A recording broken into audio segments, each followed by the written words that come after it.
Hello বন্ধুরা, তোমরা সবাই কেমন আছো? আশা করি ভালোই আছো। তো দেখো বন্ধুরা, আমি সকালে ঘুম থেকে উঠে ফুল তুলতে যাচ্ছি। তো রাস্তা দিয়ে হেঁটে হেঁটে যাচ্ছি। তারপর আমি জবা ফুল গাছের ওইখানে গিয়ে প্রথমে সাদা জবা ফুলগুলো তুলে নিলাম। তারপরে সাদা জবা ফুলগুলো এখনও ভালো করে ফোটেনি, একটু পরে ফুটবে। তো বন্ধুরা দেখো, ছোট্ট একটা জবা ফুল গাছে কত সুন্দর একটা ফুল ফুটেছে। তো ওই ফুলটাও আমি তুলে নিলাম।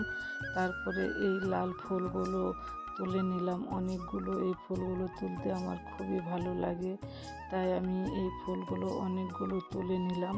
তারপরে সাদা ফুল গাছের নিচে গেলাম, ওইখানে সাদা ফুলগুলো তুলতে। তো আমি সব ফুলগুলো একসঙ্গে করে নিয়েছি। তো এখন দেখো বন্ধুরা, ফুলগুলো কত সুন্দর দেখা যাচ্ছে, খুব সুন্দর লাগছে। তো আমি সব ফুল নিয়ে বাড়িতে চলে আসলাম। বাড়িতে আসার পরে আমি এখন বিরাস করে নিলাম। তো বিরাস করতে করতে দেখি এখনও জল আসেনি। তো এরপরে আমি একটু বিরাস করার শেষে এখন দেখছি জল এসে গেছে। তো এখন আমার বিরাস করা হয়ে গেছে। এখন আমি জল এসে গেছে, স্নান করে নিলাম। তো স্নান করার পরে এখন আমি বিশ্বকর্মা পুজো দিয়ে দেব। তো বন্ধুরা, টাটা, বাই বাই।